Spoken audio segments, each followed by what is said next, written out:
먼저 서론을 한번 살펴보겠습니다. 베드로전서가 고난과 핍박을 당하는 소위 흩어진 나그네, 디아스포라 뭐 이렇게도 부를 수 있고, 거기에는 이제 유대 기독교인들뿐 아니라 이방 기독교인들도 포함되어 있어요. 그들에게 소망을 준 격려의 편지라고 한다면 이제 본서 베드로후서죠. 베드로후서는 교회와 성도의 믿음을 혼란케 하는 거짓 교사들, 거짓 이단 사설이죠. 가르침을 경고함으로써 건강한 신앙을 가진 성도의 자세는 무엇인가 하는 것을 교훈하고 있습니다. 즉 성도의 건강한 삶이라면 개인적인 구원에만 머무르지 않고 이웃과 더 나아가서 세계와 연관되어져야 한다 하는 점을 강조해요.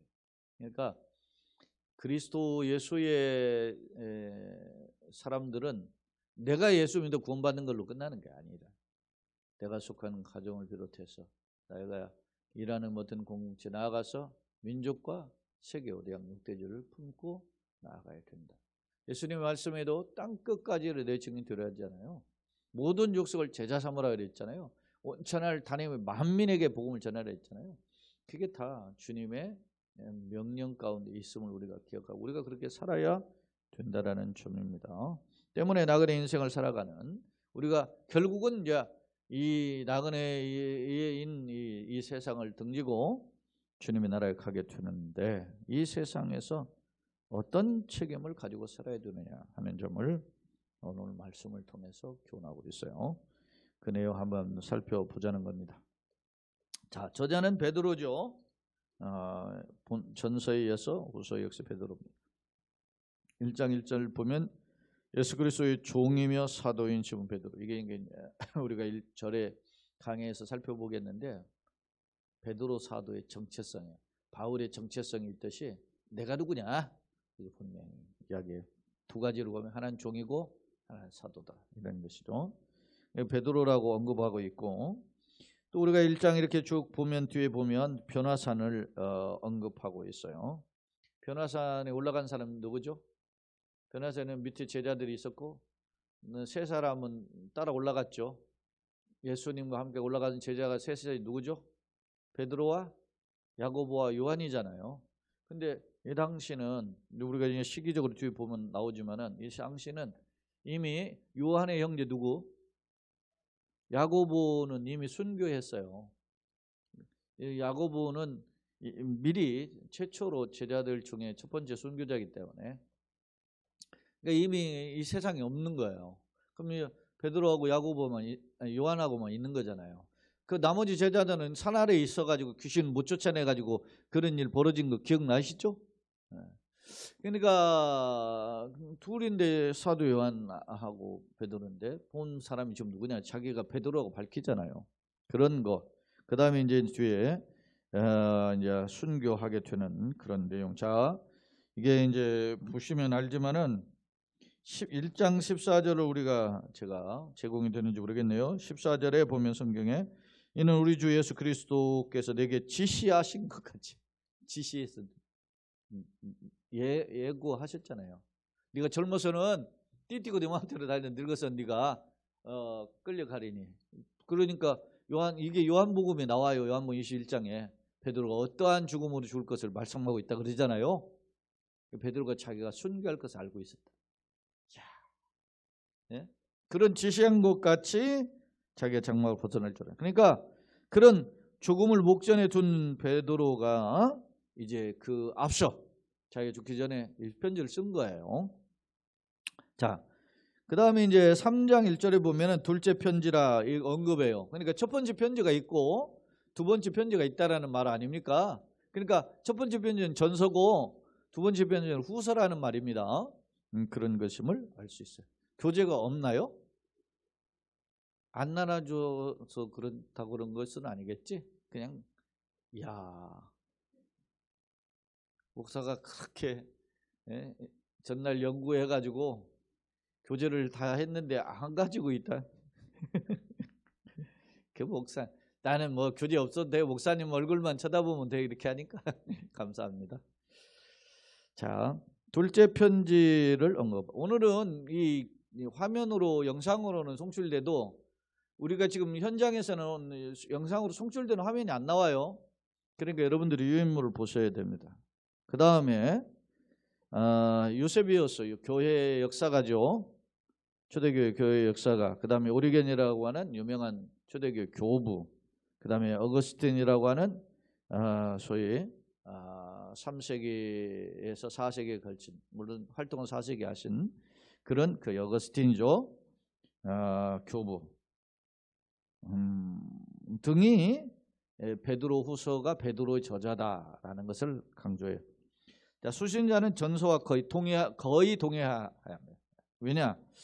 이게 1장 1절에 보면은 보배로운 믿음을 우리와 함께 받은 자들이다 이렇게 이야기하고 3장에서도 보면 흩어진 나그네 이런 표현을 해요.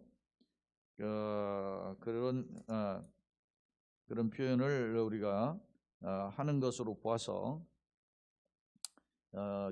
이 수신자가 전서와 거의 동일한, 그리고 또도 이렇게 흩어져 있으면서 믿음을 지키는 형제들임을 알 수 있습니다. 기록 연대와 장소는 AD 64년 이후에서 베드로가 순교하기 직전, 아마 이게 67년 7년경으로 본데 이때가 네로 황제의 박해에 의해서 베드로가 로마에서 순교한 것으로 보여지는데 바로 그 직전에 쓰여진 것으로 봅니다. 네로 집권 말기 이렇게 해당한다는 거죠. 장소는 전서와 같이 로마로 지난 시간에도 베드로전서 5장에서 보면 바벨론에 있는 교회가 너에게 문안한다 그랬죠. 바벨론은 당시에 일종의 악의 속을, 사탄의 속을, 이걸 상징해요. 바벨론은. 왜냐하면 이스라엘의 영적 입장에서 보면 바벨론 어떤 곳입니까? 이스라엘을 멸망시키고 포로로 끌려간 나라잖아요. 그러니까 그게 상징적으로 바벨론은 악의 세력을 대변하는 나라예요. 근데 당시 그 바벨론은 로마 시대가 지배할 때 바벨론이라는 땅은 아주 별 볼 일 없는 땅이에요. 근데 거기에서 전에 편지했으리라고 보는 게 아니고 당시 영적으로 보면 악의 소굴이 바벨론이 로마였거든. 그러니까 로마에서 쓴 것으로 추정합니다. 이렇게 이야기해요. 그러니까 이제 유명한 교부인 초대교회 교부죠. 오리겐이나 테르툴리아노스 같은 사람들은 이런 표현을 하고 있어요. 자, 그러면 왜 기록을 했는가? 편지를 쓴 목적이 뭐냐는 거죠.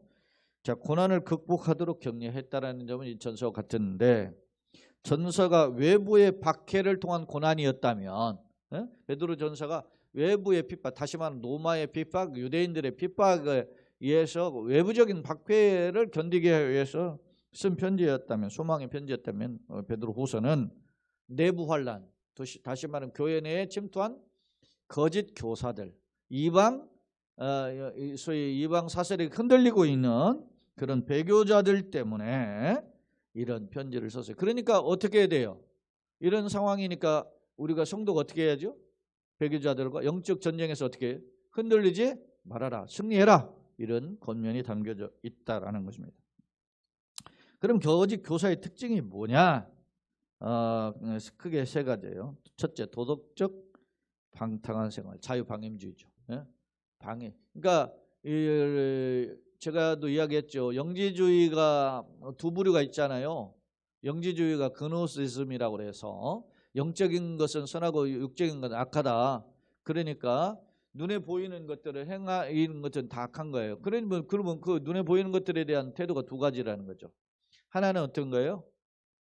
어차피 우리 육은 썩은다. 육은 썩어지니까 썩어질 육체는 그냥 내버려 두고 살아도 된다. 마음대로 살아도 된다. 이게 자유방임주의예요.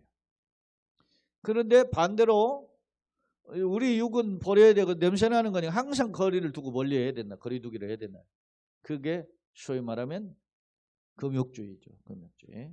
대표적으로 SNF와 같은 그런 먹지 않고, 그러니까 금식, 그 다음에 뭡니까? 금주, 뭐 이런 것 전부 부부관계도 절제하는 이런 것들을 강조하는 금욕주의 두 가지가 등장했는데, 여기에는 본문에 뭐예요? 두 가지 중에는 자유방임주의죠. 그냥 어차피 썩어질 육체 마음대로 살아도 돼. 그렇게 누가 지금 그래요. 요즘 이단 중에 구원파라는 이단이 그렇단 말입니다. 구원파가 이런 이 생각을 가지고 있어요. 그 다음에 두 번째는 종말론에 대한 실망한 회론자. 왜냐하면 주님이 곧 오신다고 그랬잖아요. 주님의 재림이 임박했다 이렇게 했는데 주님의 재림은 아직 오지 않고 오히려 어떻게 주님의 재림을 기다리던 사람들은 죽어나간단 말입니다. 어떻게 사자의 밥이 되고 뭡니까? 십자가 매달려 죽고 불에 태워 죽고 10년 단두대에 목이 달려 죽고 막 이렇게 막 핍박이 거세니까 정말 주님이 있는 거 맞아? 주님 재림이 오시는 거 정말 맞아? 이런 회의론자들이 등장하게 되는 것이죠. 교회 내에. 그 다음에 이제 세 번째는 장말에 대한 잘못된 해석입니다. 왜냐? 우리 베드로서에도 나오는데 어떤 이는 주님의 재림이 어떻게 더디다 라고 생각한 것이 더딘 것이 아니라 아무도 멸망치 않고 다 회개하게 이르기를 원한다. 이런 말씀을 이제 3장에서 하는 이유가 바로 그런 거예요. 야, 주님이 재림 온다 하는데 왜 안 오냐? 왜 안 오냐? 그럼 이유가 있을 거 아니에요? 그런 게 뭐예요? 아무도 멸망치 않고 회개하기를 기다려 주시는 거죠. 하나님 입장에서는 더딘 게 아니라 하나님 입장 기다려 주시는 거죠. 천년이 하루가 천년 같은 주님의 기간에는 어떻게 보면은 말이지 우리가 지금 몇십 년 지난 것 같지만 베드로 사도가 하는 말이 주님에게는 뭐 하루가 천년이니까 하루도 안 걸린 거다. 하루도. 그러니까 오늘날도 마찬가지잖아요. 베드로보다 2000년 지났잖아요. 그죠? 그러면 야 베드로 시대도 안 왔는데 예수님 안 오시는 거 아니냐 뭐 이렇게 생각한단 말입니다. 그러니까 어떻게 해요? 베드로 사도의 말 고면 따지면 이틀도 안 참은 거예요. 이틀 지가. 그래서 제가 이런 이야기를 여러 번 했어요. 한 3번 정도 한 것 같은데 이제 뭐 도연명의 무릉도원에 거기 보면은 그 뭡니까 복숭아 그 꽃을 떨어지는 그 계곡물을 흘러서 쭉 가봤더니 막 별전이가 펼쳐지잖아요. 그래서 신선과 함께 같이 말이지. 그게 누군지 참 머리 허연한 양반하고 바둑 한 수를 두고 온 거예요. 집에 와봤더니 자기 집이 쫄끄락 찌그러진 거예요. 갑자기 집이 저렇게 그러겠나. 그러고서는 이리 오너라 이러네. 누구십니까? 내가 이 집 주인인데 너는 누구냐? 우리 지금 누구신데? 이러면 했더니 아유 그 우리 어르신 아버님 성함인데 그래. 이미 세상은 자기는 바둑 한 판만 두고 들어왔는데 이 세상은 뭐예요? 벌써 이미 자기는 없어졌고 아들이 때가 이제 노인 양반이 돼가지고 있는 그런 시대가 되는 거예요. 이게 무슨 말? 도연명에 이렇게 나오는 무릉도원에 관련된 이야기가 나오는 이야기인데 이해가 안 가죠. 근데 우리 영화로도 나왔잖아. 무슨 영화? 인터스텔라. 거기에서 보면 잠깐 와가지고 우주선 타고 나갔는데 잠깐 밖에 나가가지고 사람 말이지 어떻게 해요? 이놈이 말이지 하고 몸싸움 하고서나 한 20분 해두고서나 20분 지재고 왔는데 이미 훌쩍 지구의 시간은 지나가 버렸잖아요. 그래가지고 어떻게 자기 딸이 막 어린 딸이 할머니가 돼가지고 그렇게 이해가 돼요 그게? 과학이 지금 이야기하고 있다니까. 과학이 그런 시계가 그런 세계가 있다고. 과학을 믿잖아요 여러분들은. 성경은 안 믿어도 과학을 믿잖아요. 이런 시대에 과학이 이야기하고 있잖아요 지금. 천년이 하루가 천년 같은 그런 세계가 있다는 거. 근데 여러분 이게 이 세상이 악해질 대로 악해진 거예요. 보면 저도 보면 그래요. 아까도 제가 이야기했지만 제가 저 청년 때 그런 열정 꼭 그래야 된다는 것은 아니지만 우리가 다 식어져 있어요. 아쉬움이 있죠. 많아요. 자, 교훈과 내용 전개를 보면 교훈, 거짓 교사에 대한 심판을 강조하고 있죠. 그 다음에 참 지식을 강조해. 참 알아라. 이게 그래서 이 베드로후서는 알미라고 하는 단어를 강조해요. 그래서 뭐 이제 지식이라는 단어가 그노시스라는 그노스코라는 이런 단어가 있지만 더 깊은 암, 체험적 암, 그래서 에피그노시스라고 하는 단어를 사용하고 있는데 그런 겁니다. 이제 그 내용은 이제 뒤에서 이제 설명하는 거예요. 알다라는 단어가 1장 2절, 3절, 8절, 12절, 14절, 2장 10절, 12절, 20절, 21절, 3장 3절, 17, 18절 이렇게 많이 나온다는 거예요. 이 단어가. 예? 그러니까 깊이를 알아야 되는 거예요. 주님을 만나. 그러니까 이것은 뭐냐면 인격적 체험적 알미입니다. 단순한 지식이 아니라는 거죠. 자, 그러면 이제 3장까지 되어 있는데 1장은 성도의 성숙을 권면했다면 2장은 거짓 교사를 경고하고 있고 이런 거짓 교사가 등장할 것이다 경고하고 있고 3장은 예수님의 재림은 가짜가 아니다 진짜다 하는 약속을 다시 한번 확인하고 있습니다. 자, 그런 내용을 이제 살펴보았어요. 자, 이 내용이 벌써 화면으로 따지면 첫 번째, 두 번째, 세 번째 화면이 지나간 거죠. 영상으로는 그렇게 되어 있습니다. 여러분 교재에는 그렇게 주어졌는데, 자, 우선 이제 성경으로 돌아서 성경을 살펴보도록 하겠습니다. 1절 예수 그리스도의 종이며, 진짜 중요한 거예요. 베드로나 바울을 보면 자기 정체, 난 누군가, 나는 어떤 사람인가에 굉장히 중요한 게 있어요. 예? 여러분요, 말 안 해도 자기가 누구라는 거 이야기해. 내가 뭐 예를 들어서 옛날에 같으면은 지금은 대통령 아들이 막 그 욕먹고 그러지만 옛날에 박정희 대통령 아들 박지만이가 얼마나 마약했어요. 마약 여러 번 했는데 걔는 그냥 살잖아. 그러니까 시대를 잘 타고나야 돼. 지금 박지만이가 그런 식으로 해봐요. 난리 나잖아. 옛날에는 그랬거든. 자, 근데 여기에서 나는 누군가 딱 두 가지를 이야기해. 나는 예수 그리스도의 종이 노예다. 종은 노예예요, 노예. 나는 예수님의 노예다. 철저한 자기 인식. 내가 무슨 역할을 해도 나는 노예로서 한 거예요. 여러분, 이 당시에 베드로가 편지를 쓸 때 당시에 노예는 어떤 개념인지 철저하게 너무 잘 알아요. 노예는 팔아먹어도 되고 그냥 물건에 해당한 거야. 그러니까 그 가치가 없어요. 그냥 주인이 하라는 대로 해야 돼. 그런 철저한 자기인식이 있어요. 동시에 나는 누구다? 예수 그리스도의 사도다. 사도는 아포스톨로스. 이것은 뭐예요? 사명을 주고 보냄을 받은 사람. 굉장한 자부심이 이거는. 예수님의 노예면서 예수님의 뭐요? 사명자, 파송을 받은 사명자라는 거예요. 이야, 대단한 거죠 이게. 그러니까 우리가 이런 정체성이 필요한 겁니다. 여러분요, 유명 그룹의 대기업에 무슨 내가 자식이다 어쩌다 이런 것 안 해도 내가 뭐 얼마짜리 걸치지 않아도 내가 뭐 샤넬이나 뭐 이런 거 무슨 걸 걸치거나 들지 않아도 내가 누군가에 대한 자부심이 있어야 돼요. 이게 그러려면 누구에 대해 누구를 잘 알아야 돼요. 노예가 되고 사도가 되려면 누구를 더 잘 알아야 돼요. 예수가 누구신지를 알아야 되는 거 아닙니까? 예수가 누군지를 모르고 예수가 누군지를 내가 맛보지 못하고 예수가 누군지를 내가 말이지 깊게 하지 못하고 어떻게 고백합니까?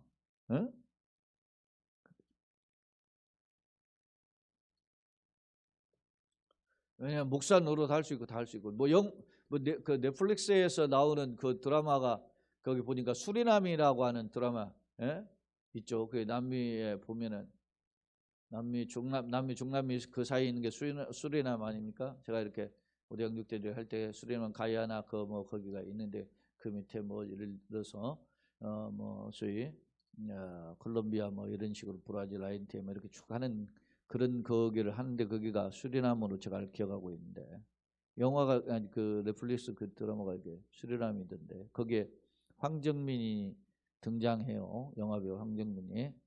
또 하정우하고 등장하고 그러는데 두 사람이 주인공인데 황정민이 뭘로 나와요?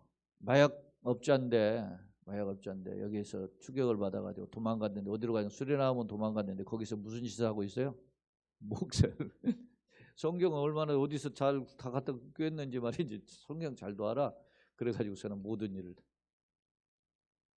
흉내는 낼 수 있어요. 그러나 진정한 종이며 사도일 수는 없죠. 그런데 내가 그럴 수 있다라고 고백하는 것은 매우 중요하다는 것이죠. 자, 베드로의 정체성, 예수 그리스도 종이고 사도인 시몬 베드로. 자기 본명이 시몬이죠. 그리고 별명이 뭐요? 베드로예요. 본명은 시몬이지만 예수님의 나에게 주신 이름 뭐죠? 베드로. 베드로는 아람어로는 게바고 소위 말하면 헬라어로는 베드로죠. 반석이라는 뜻이죠. 반석. 흔들리지 않는다. 견고하다 그런 뜻이죠. 예수님이 그에게 이름을 켠 거예요. 베드로처럼 잘 흔들리는 사람이 없죠. 예? 아까도 우리가 봤잖아요. 쫄아오시거든 주시거든 나를 오라가서 가다가 빠지잖아요. 그렇게 하고 말이지. 예? 야, 주는 그리스도 살아계신 하나님을 고백했다가 말이죠. 어떻게 합니까? 사탄아 내 뒤로 물러가라 했고, 그리고 말이지. 예? 내가 죽기까지 따르겠다고 선언했는데 막 칼 들고 말고 귀까지 잘랐던 베드로인데 젊은 또 도망가잖아요. 그러나 실수가 많았지만 아름다운 사람, 나는 참 존경할 만한, 그리고 본받고 싶은 분이 베드로예요. 연약하지만 하나님 그를 베드로 되게 하신 거예요. 시몬이 그 이름을 내가 장차 개발하라, 베드로라 하리라, 그렇게 말씀하셨잖아요. 베드로가 됐어요. 음부의 견사가 이기지 못하는 교회를 그 베드로를 통해서 세우겠다 하셨잖아요. 그러니까 교회 어떤 면에서 주춧돌과 같은 역할을 한 사람이 베드로예요. 자, 시몬 베드로는 우리 하나님과, 여기에 제가 보면 여기 딱 우리가 문자적으로 우리 하나님은 성부 하나님인 것처럼 보여요. 왜냐하면 그렇게 바울의 편지 같은 경우에도 보면 그런 표현이 반복되어 있기 때문에. 그런데 하나님과 구주 예수 그리스도를 이를 힘입어. 그런데 이렇게 사실은 번역이 되는 것이 더 적절하다고 봐요. 우리 하나님 곧 구주 예수 그리스도라고 표현하는 게 더 적절한 번역. 왜? 동격이에요. 우리 하나님이라고 하는 표현과 구주 예수 그리스도라고 표현한 게 같은 동격으로 쓰여졌다. 그러니까 반복 강조죠. 이게. 자, 시몬 베드로는 우리 하나님 곧 구주 예수 그리스도의 의는 뭡니까?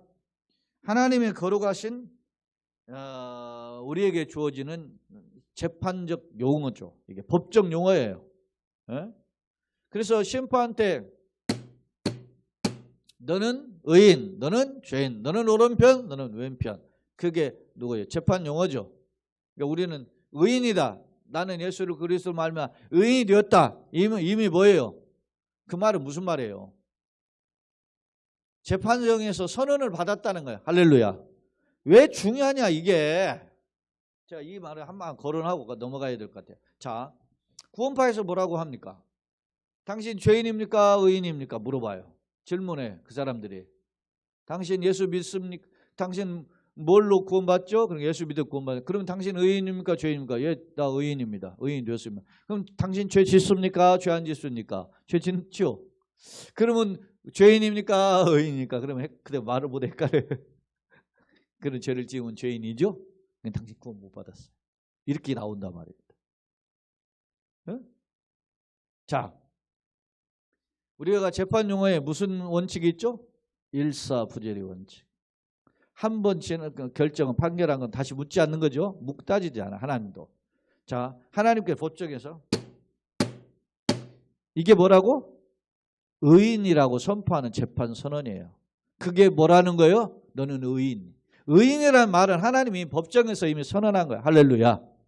그러니까 내가 뭐가 됐어요? 의인이 되었어요. 누구의 선언으로?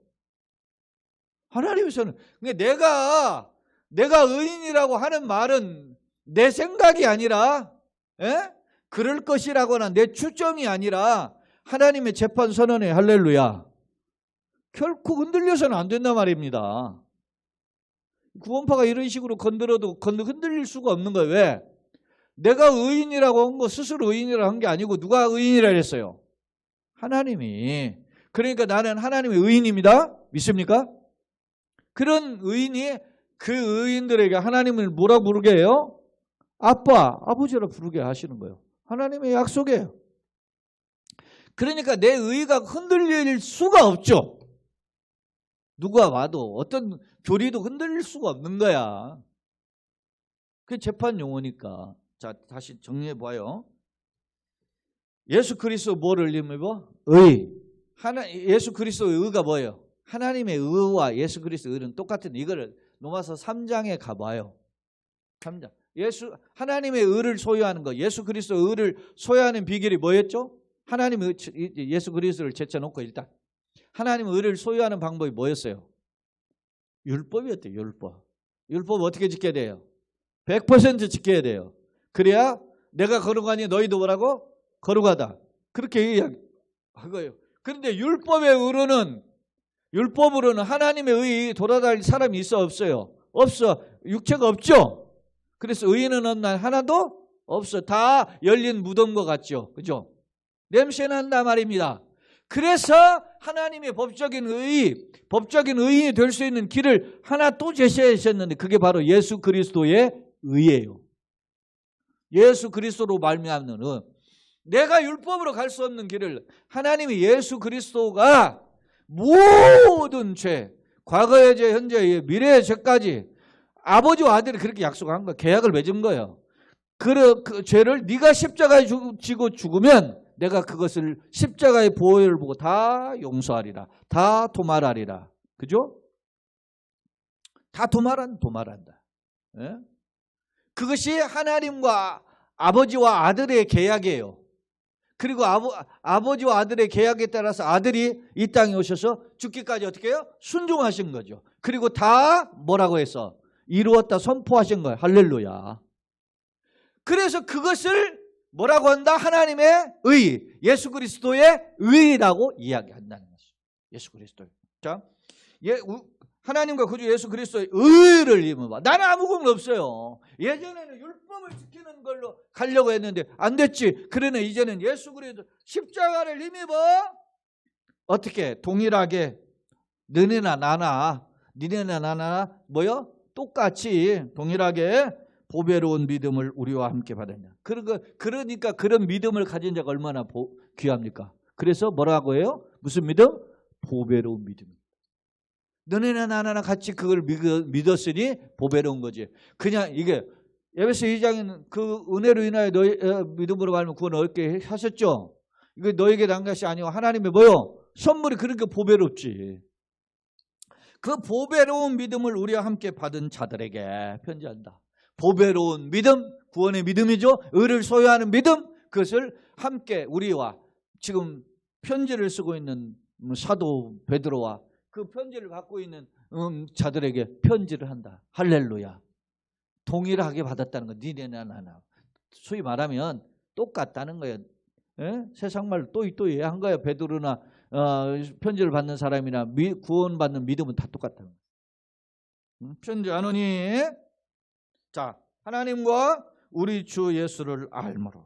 여기에서 이제 하나님은 성부 하나님, 또 성자 예수님을 알므로. 암이라고 나왔죠? 이 암이라고 하는 에피그노시스라고 제가 이야기했어요. 근데 에피라고 하는 것은 강조법이에요.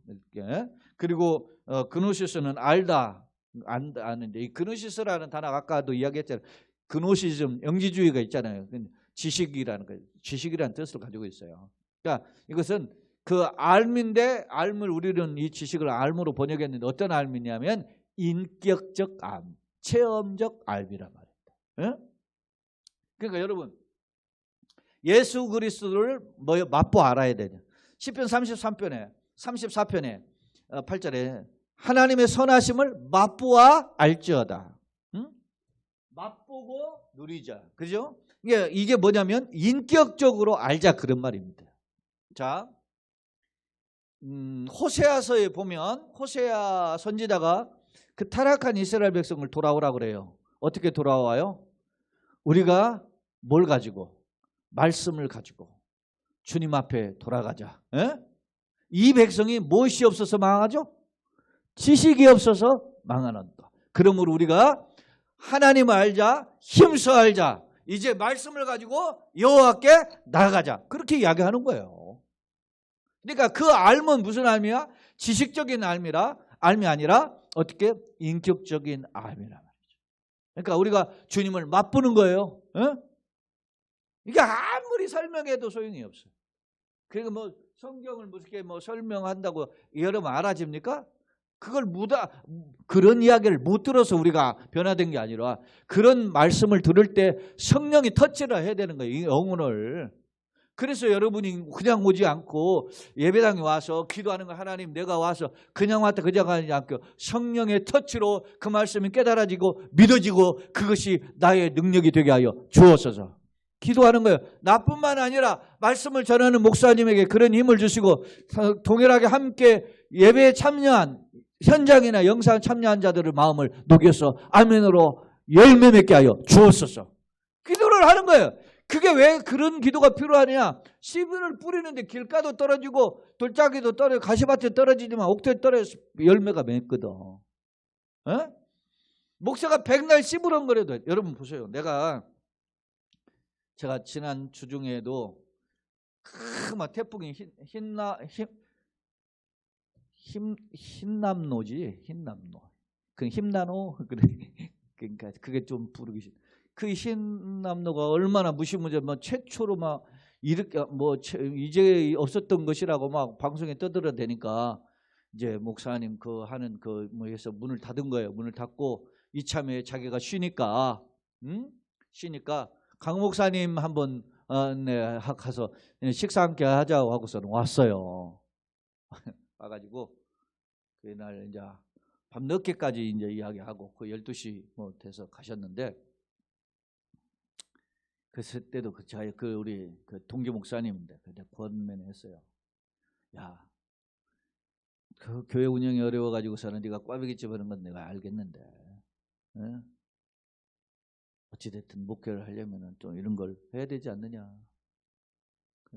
나도 이렇게 주변에 들어보면 또 우리 아들도 이런 나한테 요즘 이런 이렇게 어드바이스도 하고 그렇게 하는데 이렇게 한 번 듣고 두 번 듣고 보면 나도 이렇게 생각하고 깨닫는 바가 있지 않느냐. 너도 한번 이렇게 해봐라. 이렇게 이야기를 하면서 제가 그렇게 했어요.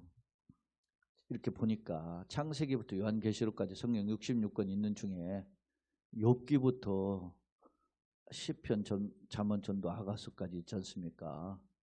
그 5권을 제외하고 지금 에스겔 하고 있잖아요. 에스겔 끝나면 다니엘 남으면 성경 66권 중에 지금 그러니까 60권째 강의를 한 거예요. 지금 이렇게 지금 2022년 9월 11일 이렇게 제가 이렇게 유임을 했잖아요. 이게 다른 때에도 했어요. 근데 내가 그대로 복사해 오지 않고 다시 찍은 거, 다시 어제 내내 준비해 온 거 이게. 그걸 참고는 했지만 이게 한 번 하기가 어려워요. 그런데 이렇게 내가 2번 하는 것도 있다. 응? 그게 왜냐하면 내 몸부림이죠. 여러분 보세요. 큰 교회는 이런 거 외장식 가지고 설교하겠어요? 똑같아. 준비하는 것도. 그 사람이 오히려 나보다 시간이 더 많지. 저는 잡일이 많고 큰 교회 목사 잡일이 없어. 물론 큰 일들이 많지요. 큰 교회 목사님은. 그러니까 뭐 도끼인 객긴인데 여러분 보세요. 주어진 삶을 어떻게 하느냐는 자기에게 주어진 고민이 있어야 돼요. 저는 말씀에 대한 고민을 많이 하는 부분이라고 생각하는데 해봐도 어려운 게 말씀이에요. 자, 이야기가 다른 각도로 갔는데 보세요. 하나님이 우리 주 예수를 어떻게 해요? 하나님과 우리 주 예수를 알아야, 넓고 깊이 오면 알아야 그 은혜와 평강이 넘치게 되는 거예요. 자, 이게 에베소서를 보면 이게 분명해. 에베소서 1장과 3장에 보면 바울이 기도하는 장면이 나오는데 어떻게 기도하냐면 1장에서는 하나님께서 성령을 통해서 지혜와 계시의 정신 영감을 너희에게 주사 너희가 하나님의 그 넓이와 깊이와 길이가 그 어떠함을 깨달아서 하나님의 은혜가 풍성하기를 원하노라. 바울 사도가 에베소 교인들한테 이야기했다. 에베소 교인들이 어떤 교회예요? 바울의 1차, 2차, 3차 전도 사역 중에 어느 곳에서는 뭐 한 달도 못 미치고 떠나고 그랬죠. 그런데 가장 오래 머물렀던 곳이 에베소예요. 3년. 3년을 머물렀던 에베소. 다른 교회보다는 더 많이 배웠을 거 아닙니까? 그런데 그 에베소 교회를 향해 편지를 보냈는데 그 에베소 교인들이 어떻게 해요? 성령의 감동을 통해서 하나님의 그 높이와 깊이와 그 넓이와 그 길이가 어떠함을 깨달아서 하나님의 은혜로 충만하게 채우시기를 원합니다. 바울이, 예? 그게 이 에베소 교인은 아직 멀었다는 거예요. 그러면서 에베소 4장에 보면 너희가 그리스도의 장성한 분량에 이르러서 온전한 사람이 되기를 원한다 그랬어요. 자, 다시 와봐요. 2절. 하나님과 우리 주 예수를 어떻게 해요? 알므로. 주님, 하나님, 여러분, 제가 여러 번 이야기했는데 제가 신학교 때 신학교 설교학 교수였던 박희천 교수가 뭐라고 했냐면 자기는 성경을 대하면 태산 앞에 호미를 들고 있는 것과 같다 그랬어요. 얼마나 주님을 알고 싶었는가 알 수 있죠. 예수 그리스도를 알므로. 그래서 뭐가 더 넘쳐요? 은혜와 평강이 너에게 더욱 많을지어다. 은혜와 평강. 하나님이 주시는 선물이 은혜와 평강 아닙니까? 근데 누구를 알므로?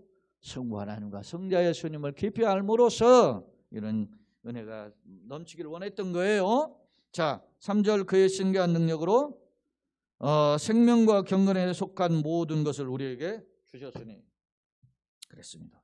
자, 하나님의 신기한 능력이라고 표현했는데 이것은 바로 하나님의 성령의 역사예요. 전능하신 하나님의 역사죠. 신적 능력으로 우리가 생명과 경건에 속한 모든 것을 우리에게 주셨으니 이는 자기의 영광과 덕으로서 우리를 부르신 이를 어떻게 해요? 알므로. 우리가 누군지를 알잖아요. 나를 부르신 이가 누구예요? 나를 부르신 이가 하나님. 예? 그죠? 그게 하나님은 그 하나님을 알므로 이것을 그 능력을 누리기를 원한다. 그렇게 그 하나님의 능력을 알고. 그래서 이 알미라는 단어가 또 나오지 않아요? 예? 그러니까 왜 이런 말을 하실까요? 그 교회를 어지럽히는 꾸정물 일으키는 인간들이 있는데 그게 거짓 교사인데 그게 뭐예요? 제대로 알지 못하고 아는 체 한단 말입니다. 그게 이단 사이비들이 그런다는 것이죠. 예? 그래서 그들을 책망하기 전에 이제 이런 은혜가 너희 가운데 주님을 알므로 더 풍성해지기를 원한다. 그런 말씀하고 있어요. 자, 그 다음 화면입니다.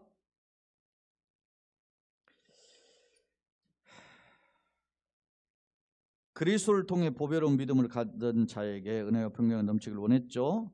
우리 하나님과 그리스도의 의라고 했는데 두 분 성부와 성자로만이 한 게 아니고 우리 하나님 곧 예수 그리스도의 의 이렇게 표현해서 동격으로 사용하고 있다. 모두 예수님을 가리키는 표현이다. 그랬어요.